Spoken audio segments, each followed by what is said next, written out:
Good evening, ladies and gentlemen. And I can't even show the clock on the time on my clock right now because it started ticking again, and then it stopped. So it stopped at about 6:30. So I don't know if it ran for almost 24 hours or not, but we're gonna have to readjust this again. Got to get a proper battery for this. It's gonna start working again. But yes, ladies and gentlemen, welcome to this edition of MFers Live. And then it stops ticking again. All right, we're going to have to go get that fixed. But yes, welcome to this edition of MFers Live. It is our tea time Thursday, ladies and gentlemen. All right, so see, I got some green tea going on here, yes. So hopefully you guys got your tea on. We got a whole bunch of facts. Hello, Mitchell. How are you today, buddy? It's great to see you here. Hello, Jeff. Hello, Suli. Hello, Jessica. Oh, look, we even got Ernie and Peter popping in too. Hello, everybody. Yes. It's always good to see everybody in here. Like I said, welcome to today's edition of MFers Live. It is Thursday, May 17, 2018. And yes, we are here in studio with Nacho the Cat. Ooh, Nacho's still holding on to last night's names. All right, so we're doing this a little bit away. And yes, we are filmed live in front of a live studio audience with our good audience of Gordo and Maester Chef. Yes. What up? What up? Yeah. Hello, Timmy. It's always good to see you. You going Sunday? I don't know. You're actually not the first one to ask me. Pat popped in last night and asked me too. I don't know. Like I said, it's hard to tell. I don't know. Maybe I'm gonna try. I'm gonna try my best to get down there for Sunday because it's a long weekend. All right, ladies and gentlemen, if some of you don't know, I know even some of my coworkers didn't even know it. So I got there and I'm like, oh yeah. So I guess we got Monday off. And they're like, we got Monday off. I'm like, well, yeah, it's Victoria Day. We always get it off. They're like, oh yeah, I totally forgot. So yeah, it is a long weekend. So yes, maybe like I said, I'm gonna try my best to get down there. Come hang out with some of my MFers that I've got to hang out with before at some of the cool shows. What's up? Yes, Ernie, how are you doing, buddy? What up, folks? Yes.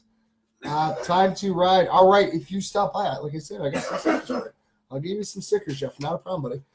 You can put on your stickers, yes, ladies and gentlemen. It's that time of the year you can be out there driving your motorbikes if you got them. All right. So, yes. All right. So, we're going to start off here like we always do. We're going to do some quick shout-outs. But like I always say, ladies and gentlemen, make sure you guys get your comment and your reaction. Hello, Chris Faber. All right. So, who we got here? All right. So, we have MJ Go For. There you go, Mary Jane. We have Stefan Franchetti. And who else we got here? Oh, I actually been seeing her name pop up a lot. She was making sure she got her comments and her reaction in every stream so far this month. It's Ariel Amber. Not driving. It's riding. All right. So, yeah, it's that time of the year for riding. Riding on a motorbike. Yeah. All right. So, we have Brian McQueen. All right. Who else we got here? We have Sarah Jacobs. Ooh, Kim Hunter.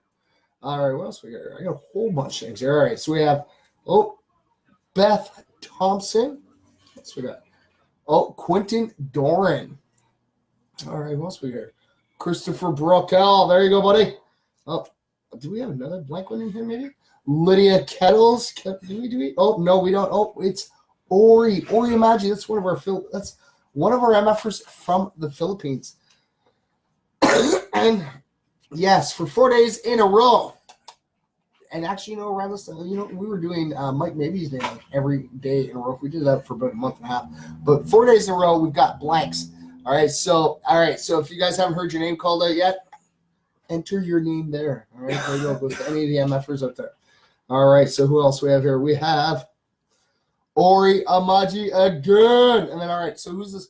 Okay, you ready for this one, buddy? This is the last one. Okay, this is Kim Hunter. All right, so here, we're going to give this to Nacho. Okay, Nacho, work your magic. Get your Nacho ESP out there. All right, call out to Kim. Tell her come hang out with us. Yeah, all right.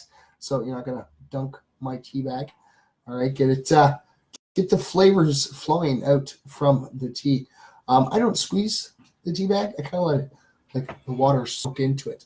And if you just, like I said, you got a little string to it, you just dunk it, right? It just... When you pull it out of the water, it pulls, so it tightens it. So it actually technically squeezes on its own. And then when you put it back in, it all loosens up, and then you pull it out. Yeah. So I don't need a spoon or anything. It works great. All right, so as Nacho sits here and he's going to use his ESP, see if he can reach out to Kim Hunter. All right, so I'm going to start reading off some of our good news in history today. Yes, because ladies and gentlemen, it is our fact day. Yes, we got a whole bunch of facts lined up for you. You guys ready? All right, hello, Sarah. All right, so on this day, 55 years ago, the first Monterey Folk Festival opened in Monterey, California. The 3-day festival featured Joan Baez, Bob Dylan, and Peter, Paul, and Mary. It later morphed into the Monterey Pop Festival, which in 1967 showcased the first major live performance in America of Jimi Hendrix, The Who, Ravi Shankar, and Janis Joplin. Yes, ladies and gentlemen, and there's a YouTube clip here so you guys can actually check it out. Hello, Yvette, and you know what, Yvette, I'm glad you popped in. It's a beautiful tattoo. I can't wait to see it when the color's done with it. Right on. All right, so yes, there is a YouTube video clip here, so you guys can actually click it. You can actually watch a legend in the making, Bob Dylan, at the age of 22 years old, singing his own song about miners. And that was back in 1963, yes. The show was also the first time Otis Redding played a huge predominantly white audience. Yeah. Back in that day, right? All right, so what else we have here? All right, so we got more good news on this day. The first Kentucky Derby was won, a horse race in Louisville, Kentucky, known in the U.S. as the most exciting 2 minutes in sports. That was all the way back in 1875. I don't know, we've had some pretty interesting 2 minutes in sports since then. All right, so the U.S. Supreme Court unanimously ruled in the Brown versus Board of Education that U.S. public could not be racially specific. And that was in 1954. That's awesome. The Watergate hearings began in the United States Senate and were televised with gavel-to-gavel coverage by PBS. Yes, that was in 1973. Yes, right on. All right, so the World Health Organization took homosexuality out of its list of mental illnesses. And that was in 1992. I was 12. Was I 12? No. Yeah, I was 12 at that time. Yeah. Wow. All right. So marriage. I know it was, thinking that it was a mental illness. But yes, marriage became legal for same-sex couples in Massachusetts back in 2004. So, yes, there have been same-sex marriages for 14 years now. 14 years. Right on. And trains from North and South Korea crossed the 38th parallel, taking a small symbolic step towards a possible Korean reunification. The first time that trains have crossed the demilitarized zone since 1953, and that was just back in 2007, only 11 years ago. All right, so ladies and gentlemen, so I'm going to shut off so you guys can actually click that YouTube video. Yeah, you guys can actually watch Bob Dylan back when he was 22 years old playing. Yeah, all right, so we're going to shut this off to the MFers Live Facebook page. All right, there it is, ladies and gentlemen. It is, all right, there it is. It's posted. All right, you might have to give it a couple seconds. I guess, depending on, internet connectivity. It did say it was loaded, so hopefully it will be there. If it's not there, just refresh the page. It will be there. No, I don't want to do that. I wanted to share it to Twitter. All right, there we go. Twitter. Is that Twitter? It's going to pop up. Come on. All right, there we go. And it's also shared off to our Twitter page as well, ladies and gentlemen. All right, so let's see here. So we're going to go. All right, so we got our facts. So I can't even go to the positive news, but I will read a positive news before the end of the show. All right, so we're going to pop over here.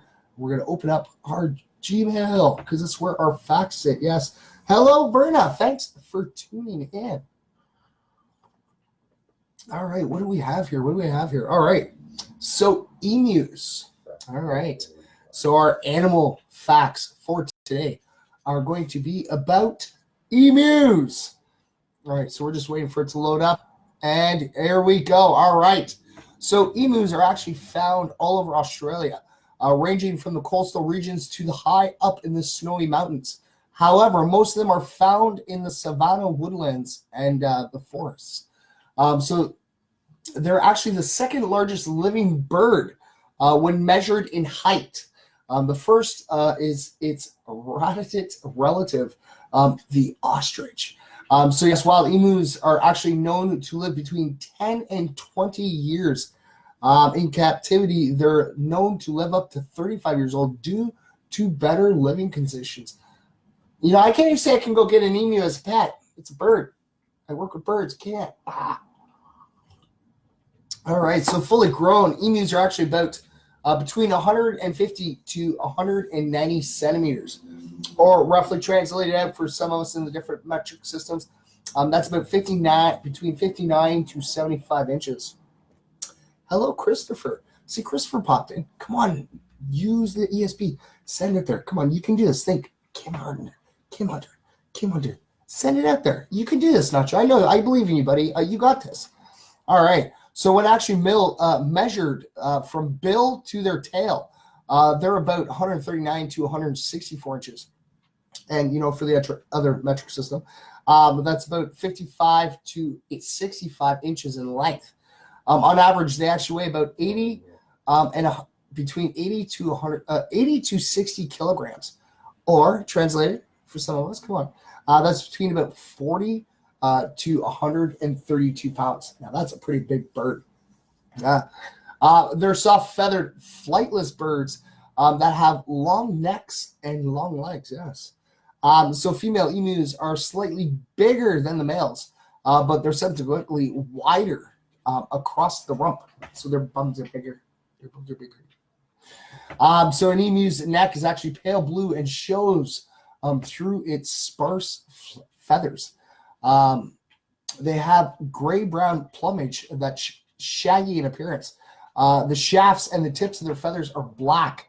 The plumage varies actually in color due to the environmental factors. This gives emus an actual natural camouflage. Yeah. They do have small, useless wings, however. Their legs are long and powerful. Emus are the only bird that have any calf muscles. Yes, no other bird has calf muscles, but emus do. Their feet have 3 toes and fewer bones and muscles than flying birds do. Well, I guess it kind of makes up since, you know, they can't fly. You know, all their powers in their legs and their feet. All right. So an emu feather actually has a unique feature, which is the double ranches emerging from a single shaft. Yes. So emus actually have 3 toes on each foot in a pterodactyl arrangement. Yes. So if you look at a pterodactyl, it's like the same arrangement as the emu. Hello, Jazzy. It's great seeing you here, dear. Always great to see everybody. Yeah, so they actually have 3 toes on each foot, like a pterodactyl arrangement. This is an adaptation for running that is seen in other birds, such as quails and bustards. On the other hand, an ostrich has 2 toes on each foot. Yeah, so the emu has 3, and the ostrich has 2. That's a good way to tell them apart. So they're actually known for traveling long distances at a fast trot and sprinting. Oh, excuse me. Sprinting at about 48 kilometers. That's about 30 miles per hour for a shorter distance. When running, their stride can almost be 2.7 meters or 9 feet long. Now that is a huge stride. They're very good swimmers as well. They have even been recorded playing in the water and the mud, just like kids would, of course. And emu's strong legs allows it to jump 2.1 meters or about 7 feet straight up. 7 straight. Okay, so I'm 5'11". All right, so that's like, yeah, that's like basically jump from floor to the ceiling in one jump. I couldn't even do that. Come on, Michael Jordan, eat your heart out, buddy. The emu's got you beat, bud. Hello, Ashley. Thanks for tuning in. And like I said, welcome to this edition of MFers Live. It is our Tea Time Thursday, and we're sitting here and we're reading some facts off. If you're just tuning in, you just missed some facts that we did all on emus. Got to learn something new. All right. And yes, for the hockey fans out there, in the Vegas versus the Jets match. Vegas is winning the series right now 2-1. But remember, it's 7 games, right? Anybody? What? I don't know. Hockey playoffs. Yeah. Series 7. Is that what it goes to? 7 games. 7 games. So that's 7. So yes. So the Jets still have a chance. But we actually we're learning actually some really cool facts, and I forgot that we didn't even mention them yesterday. That 55% of the players on the Vegas hockey team are all from Canada. And 46% of the hockey players on the Jets team are Canadian. So it's pretty cool. So, hey, Gordon, thanks to see you popping in, buddy. It's always great to see you. Like I said, it's always great to see everybody popping in. Gordon Giles. All right. I have Gordon looking at me with a weird look. What? I haven't touched my phone. What? No, yes, it is Gordon Giles. It's always good to see you here, buddy. But yes, so like I said, ladies and gentlemen, you're looking on average, almost 50% of the players in the series between Vegas and the Jets are actually Canadian players.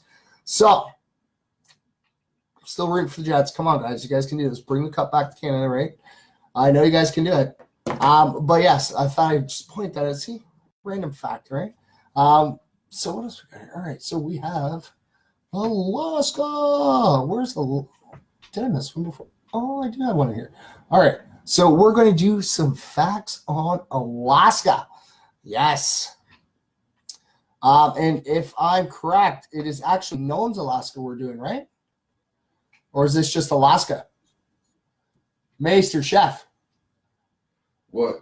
Is this just Alaska or Noam's Alaska? I don't remember. I don't remember. All right. All right, so there was a man so dedicated to April Fool's pranks that in 1974, he flew hundreds of tires into Edgecombe dormant volcanoes in Alaska and set them on fire, thereby fooling the local populace and Coast Guard into thinking the volcano became active. Now that's definitely an April Fool's joke, ladies and gentlemen. I don't know. Hopefully he didn't actually ignite the volcanoes and get them burning. That'd be kind of scary, right? That'd be kind of like April Fool's prank just gone backfired. But all right, so during World War II, the Japanese invaded Alaska and more Americans were killed or wounded defending Alaska than even at Pearl Harbor. Wow. So, yeah, I know you think Alaska, you're thinking, cold. And actually, we actually watch, there's actually a show that's the planes that travel in Alaska so that the little towns out there that you really can't get to are able to get their food and everything that they need. So, yeah, Alaska is it's a lot of snow out there, totally a lot of snow. All right, so what else we have here? All right, so there's actually a pizza place in Alaska that delivers by plane. All right, so if you're ever in Alaska, make sure you look up the number. I don't know what the number is, but there is a pizza place in Alaska that delivers pizza by plane. That's cool. No, why are you not going to come over, buddy? No, ESP. Just let it go through. You got this, Nacho. You totally got this, buddy. All right, so the town of Talkeetna, in Alaska had a cat named Stubbs as mayor for 15 years. So, yeah, so it was Mayor Stubbs, which was actually a cat, and it was their mayor for 15 years. Way to go, Stubbs. That's awesome, buddy. I got to give you credit. Totally got to give you credit. That's pretty amazing. Come on, I ran when I was 20, and a cat ran and won and held office for 15 years. Probably did better than most of the politicians that we deal with out there, right, ladies and gentlemen?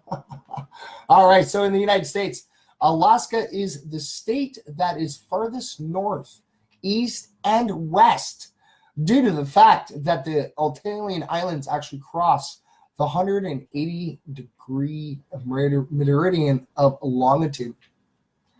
That's, yeah, look at the world map, right? Don't look at the flat map. Look at the globe, the orbs.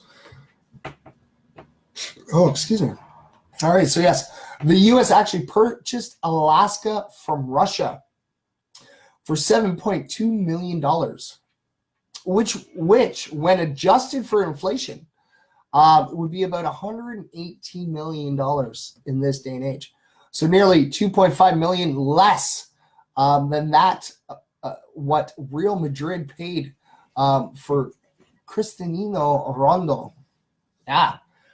So in 1958, Alaska was hit with a mega tsunami that measured 1,720 feet tall. It was actually taller than the Empire State Building. That's a huge tsunami, like huge. Would not have wanted to get stuck, get hit with that. That would have definitely hurt.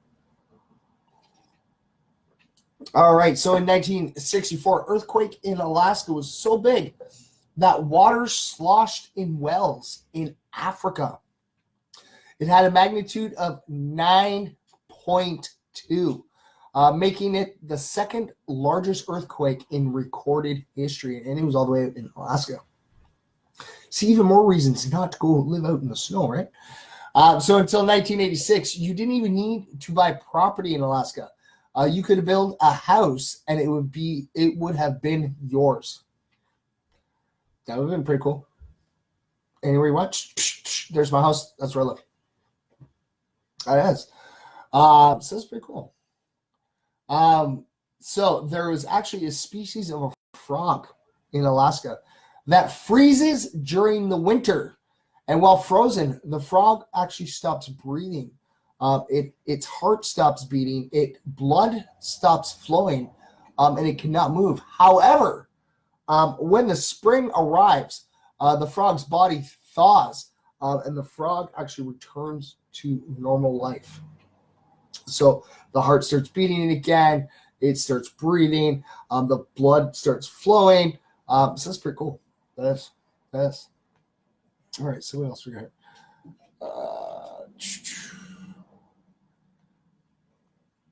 So, okay, no, those are just repeats. Oh, wait. No, there are some new ones here. Okay, where we go here? All right, so we got another couple here. Just going to find them. All right, so here we go. All right, so there's actually a mile-long zip line in Hona, Alaska, that starts 1,300 feet above sea level, and it actually reaches speeds of up to 60 miles per hour. Yeah. So at their closest points, Alaska and Russia are actually only 2 miles apart. So yeah, that's pretty close. Huh? So glacier retreats in southern Alaska are leading to an increase in the frequency of earthquakes. The Bering Glacier, in particular, is so massive that its weight stabilizes the subduction of the Pacific Plate under the North American Plate. That's huge. All right. So from 1787 all the way through to 1912, the U.S. never went more than 15 years without adding a state. And then 47 years passed before Alaska joined the Union, and U.S. is now in the longest period in U.S. history without a state being added. It's been over 54 years. Yeah. Wow. So yeah, we'll see how long it goes. Yeah. So I guess they're adding the states kind of stopped because they're kind of stuck between Canada and Mexico. And I don't think anybody wants to give up any more land to the states. No offense to the states, but a lot of countries are kind of content with the land that they have. Yeah. All right. So the world's largest rechargeable battery is actually in Fairbanks, Alaska, and it weighs about 1,400 tons, and it cost $35 million to build. Now that is an expensive battery. Now you don't really want to run out of that juice and have to go replace that battery. $35 million battery replacement? Ouch. Hello, Becky. Thanks for tuning in here. It's always great to see everybody. All right, so an ice worm actually thrives on the glaciers of Alaska and will actually melt if heated to 41 degrees Fahrenheit. Yeah, so this worm, it's an ice worm.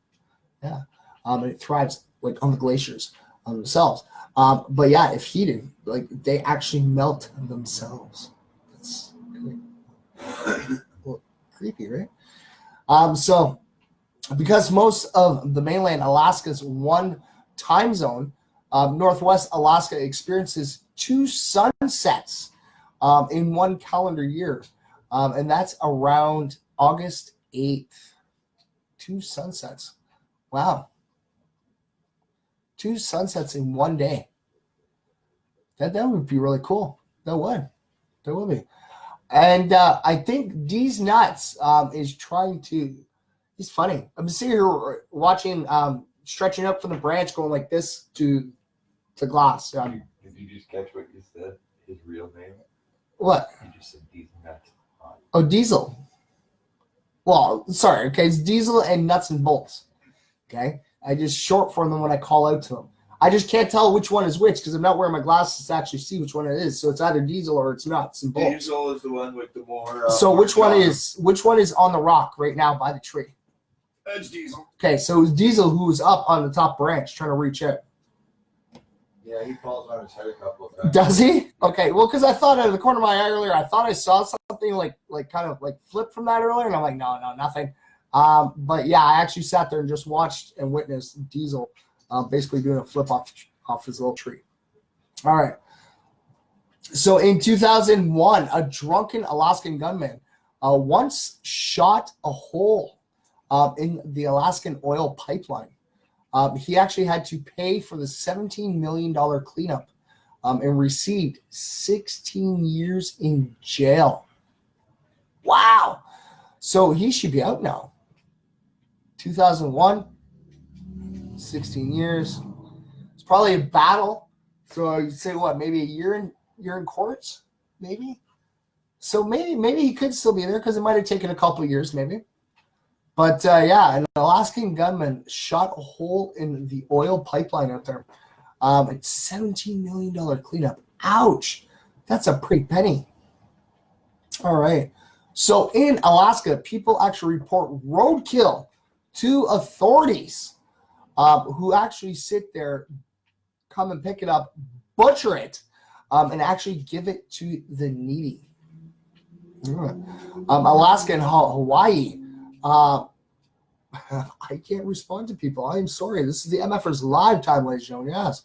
So Alaska and Hawaii are tied as the U.S. state with the lowest high temperature at 100 degrees Fahrenheit. Oh, sorry. It's minus 100 degrees Fahrenheit.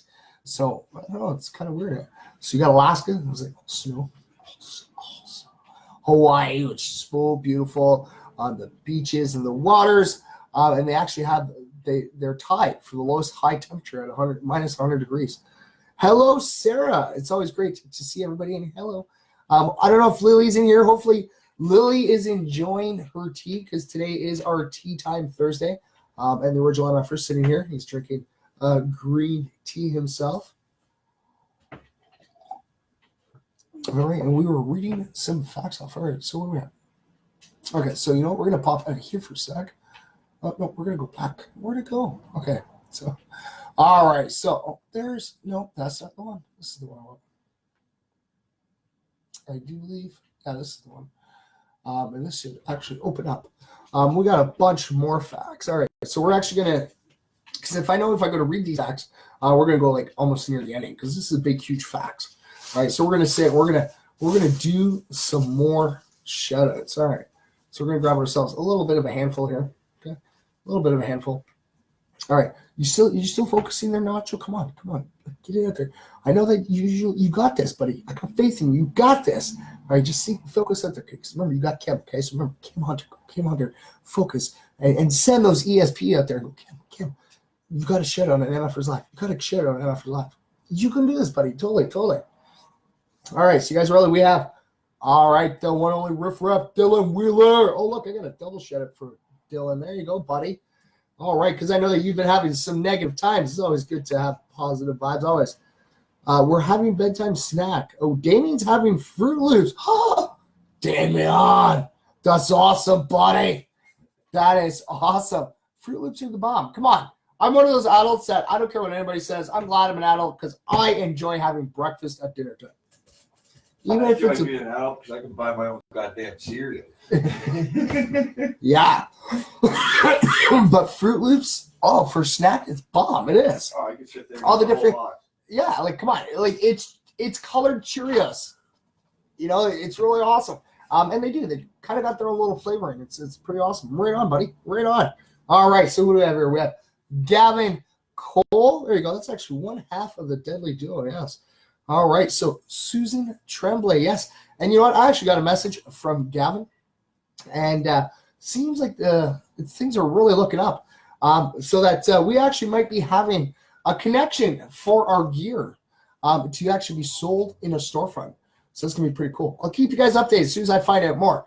Like I said, I'm just waiting to hear all the little details of what's going on. Like I said, I'll keep you guys all informed and apprised. All right, so with Sette Farone, there you go, buddy. All right, that one's only Leah Dubrek. What else we got here? We got JJ Roboshaw. So we have Trevor Gildens. What else we got? Oh, we got another one for Santa Frarione. Right on, buddy. Oh, look, and we got one for Suli Zoan. Suli, there you go, dear. And then, all right, so you ready? You still focusing on Kim one? Okay, because I got another one for you, and it's not Kim again. It's somebody else. So you got to now focus on two names. Okay, two names. All right, so here you go. So we got one for Sarah Jacobs, all right? And we're going to leave it with Nacho here, who's going to use his little ESP send out to let them know that he's actually holding their name in the shout outs. Hello, Linda. Thank you for tuning in. Yes. Yes, this is our tea time Thursday, ladies and gentlemen. Yes, it is May 17th, 2018. And yeah, May's just flying. We're just totally flying through May.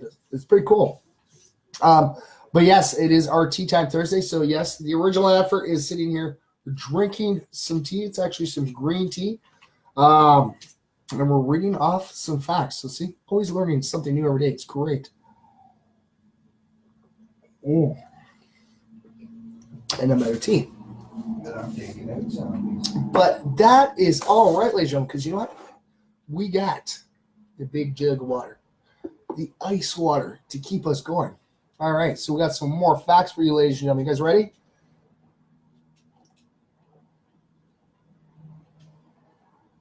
All right, so 10 quick scientific facts that will blow your mind.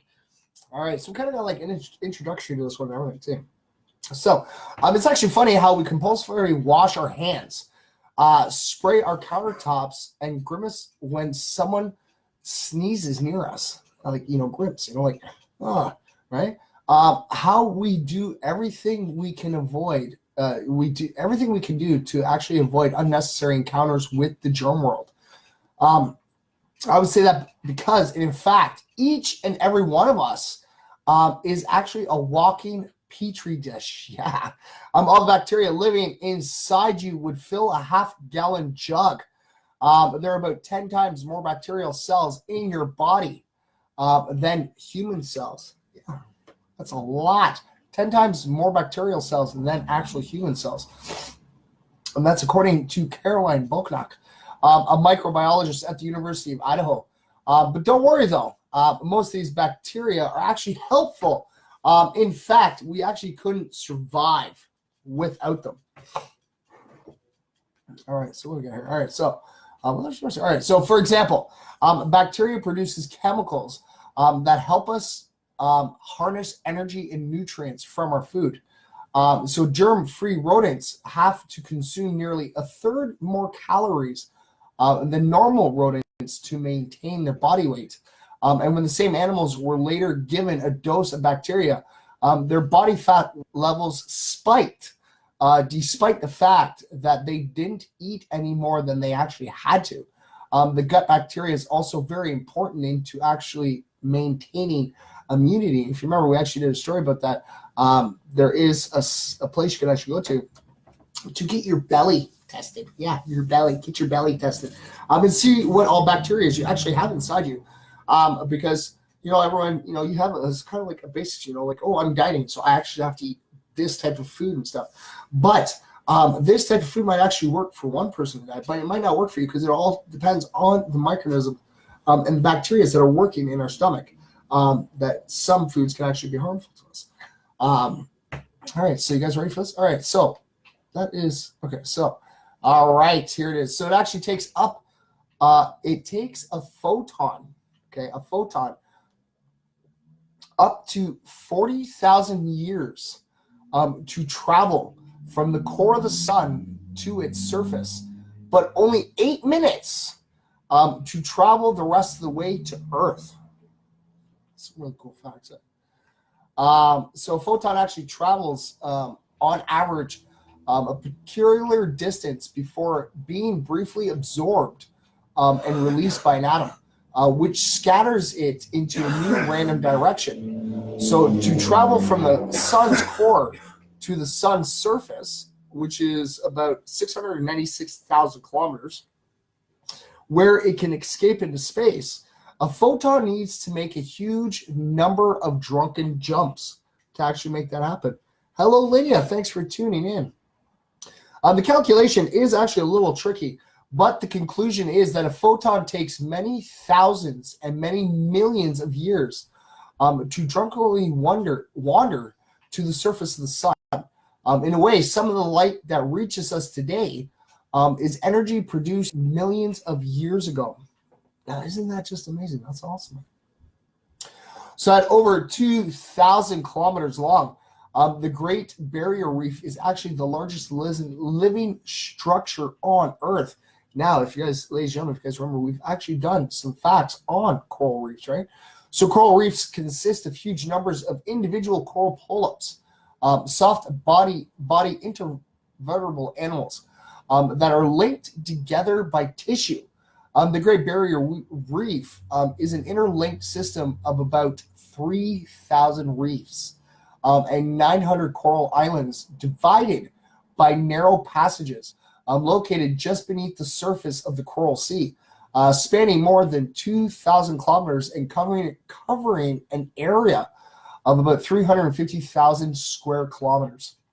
However, this fragile coral colony is beginning to crumble, battered by the effects of climate change, pollution, and man-made disasters. Mm-hmm. All right, so I got to take a sip here. Go through a lot of liquids doing this stuff. And I'm sorry, ladies and gentlemen, we are filmed live, so you guys actually end up sitting and watching me drink as I go.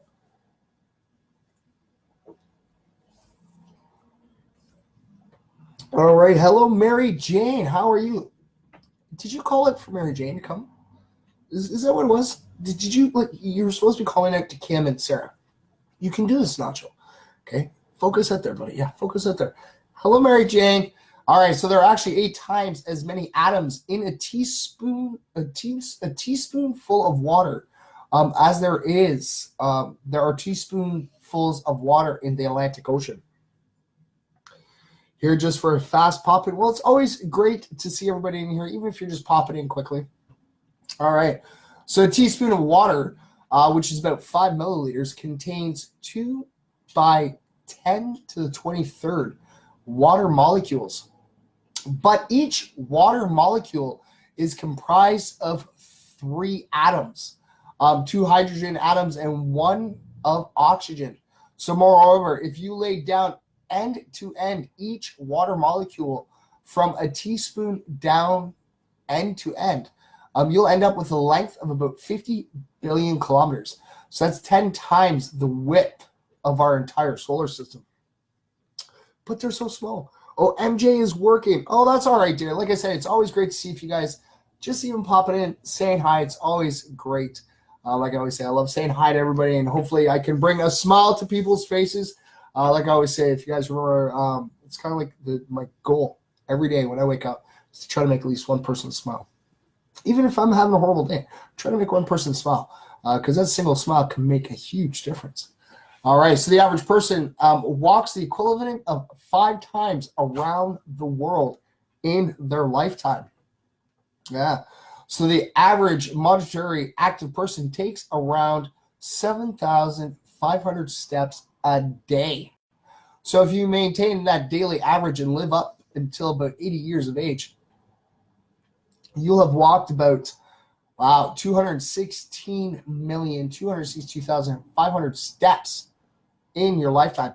So doing the math, The average person with the average stride living until 80 will walk a distance of around 110,000 miles, which is the equivalent of walking around the Earth about 5 times.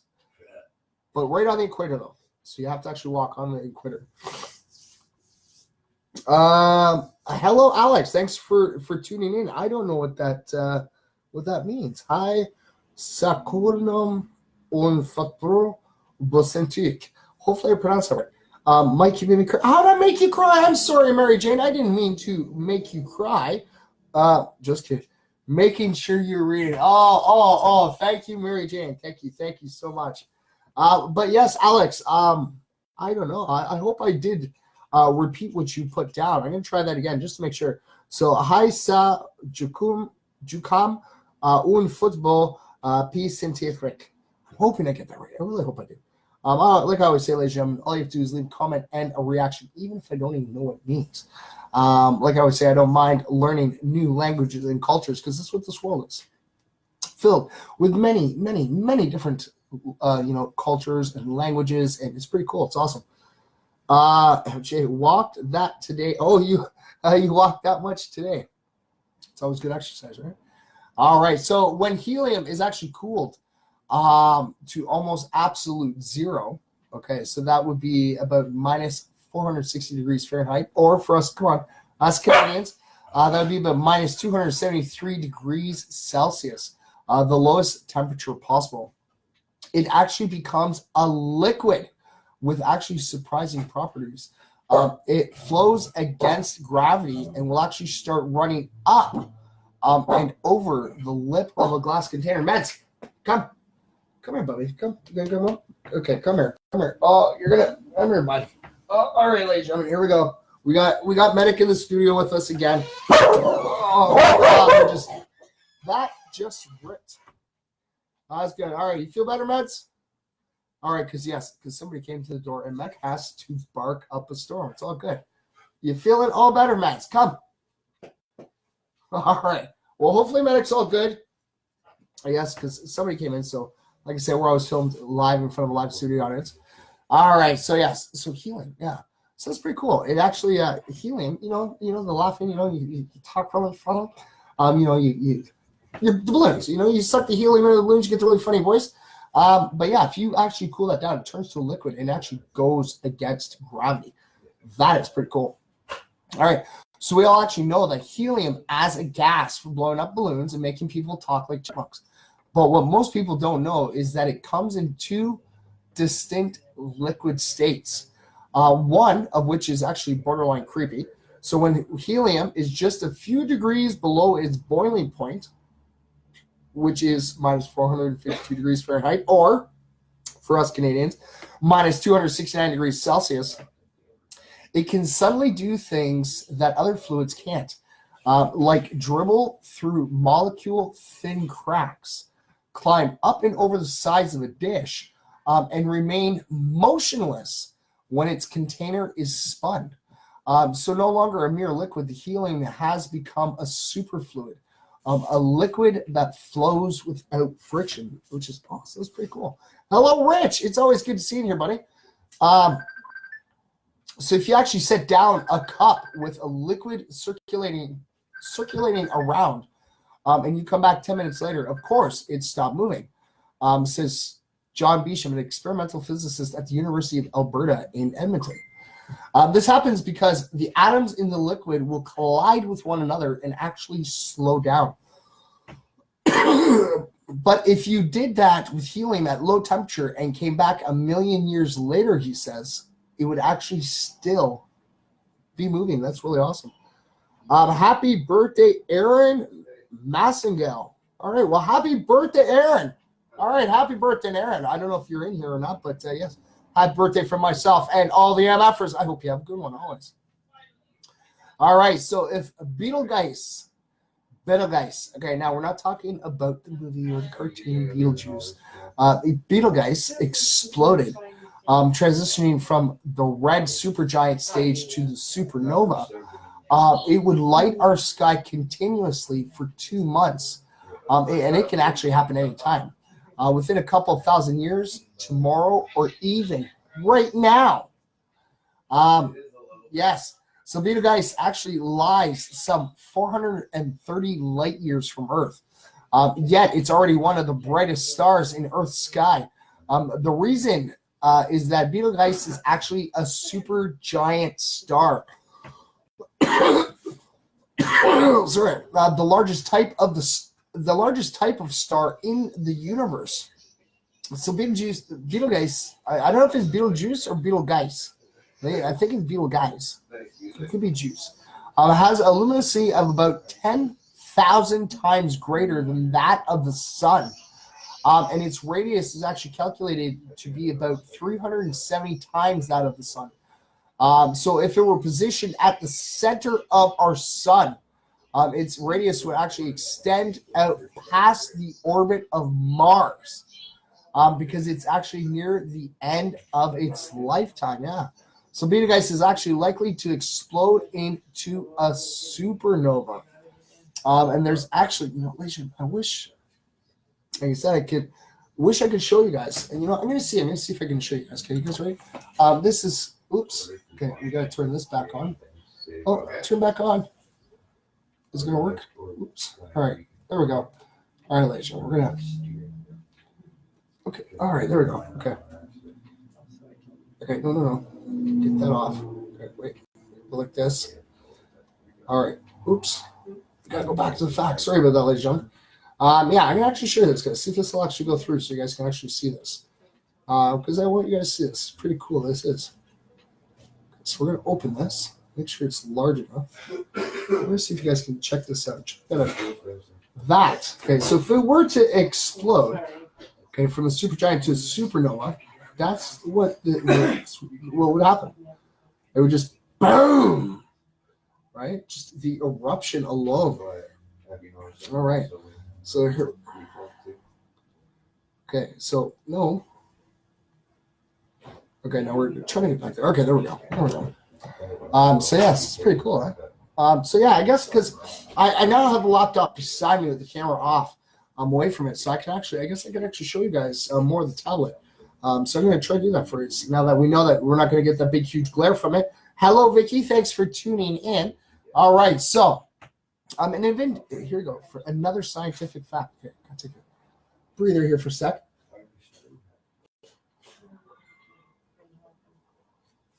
All right. So, Rosalie had her puppies. She had 9 on May 13th on Mother's Day. Aww. That is awesome. Congratulations. Right on. Send me some pics. Gotta see the cute little puppies. All right, so we're going to move this. All right, so an individual blood cell actually takes about 60 seconds to actually make a complete circuit of the body. Yeah, a complete circuit. So you actually have about 5 liters of blood in your body. Oh, wait. You have at least 5. Most people do. And the average heart actually pumps about 70 milliliters of blood out of it with each beat. So a healthy heart also beats around 70 times a minute. So if you multiply the amount of blood that the heart can pump by the number of beats in a minute, you can actually get about 4.9 liters of blood pumped per minute. Which is almost your whole body's worth of blood in just a single minute. The heart pumps the entire blood volume around your body, right? So, pumps. So you can always get it. And it's done in 60 seconds. That's pretty cool.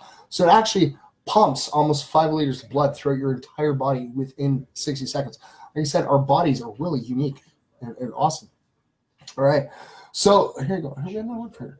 All right, so the known universe, all right, is actually made up of about 50 billion galaxies.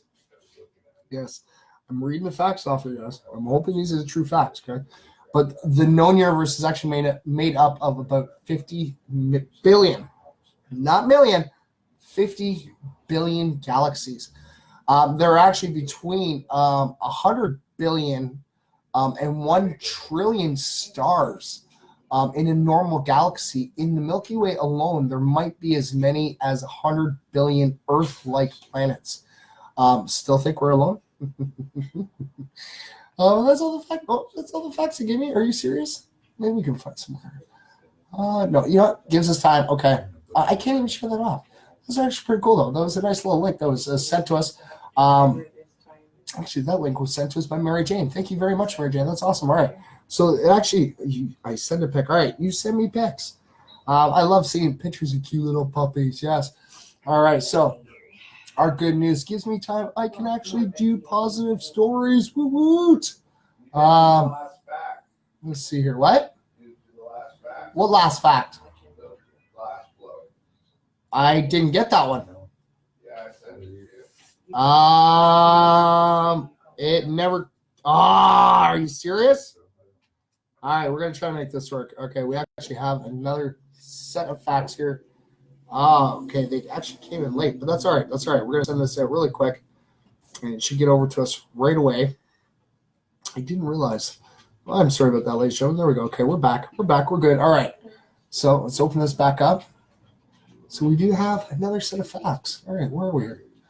Boom. Oh, there it is. All right, you guys ready for this? All right, so we have one more set of facts for you. All right, and it is facts on blowing glass. You know, this is really cool. I've always loved and thought it was pretty cool blowing glass. I don't think I could do it myself, but watching the people actually do it, it's such a craft of theirs. So nature was the original glass blower, yes. Lightning strikes on beaches actually produced thin glass rods called fulgurites. And over the centuries, volcanic eruptions have fused sand and rocks into obsidian.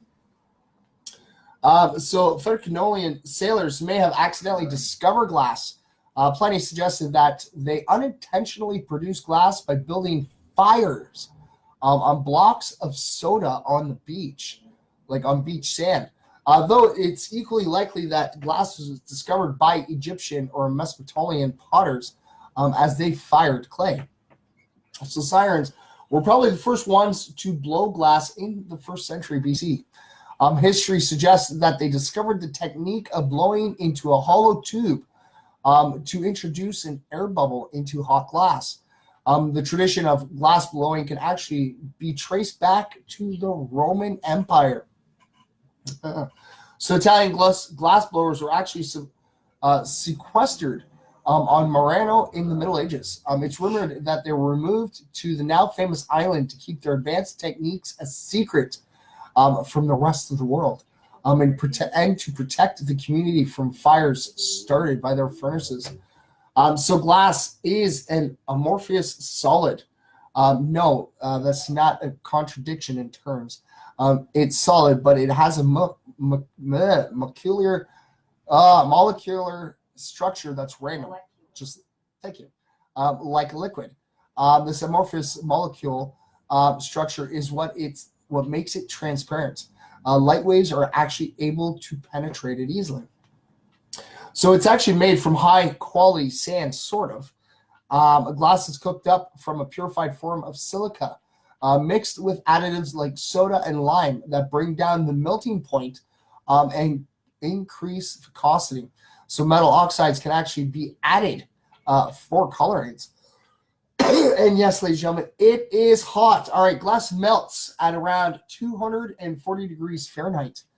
Glass blowers actually cool the molten mixture to a gentler 2,000 degrees before it's blown and shaped. The vocabulary is actually incredible. Experienced glass blowers are called gaffers. Workshops are called hot shops. Silica is melted in cubicles and shaped on a maver. And molten glass is periodically reheated in a furnace called a glory hole. It takes a long time to actually cool. Glass needs to be reheated often to maintain its workability throughout the blowing process. But it also has to be cooled carefully in a temperature-controlled chamber called an annealer for hours or sometimes even days.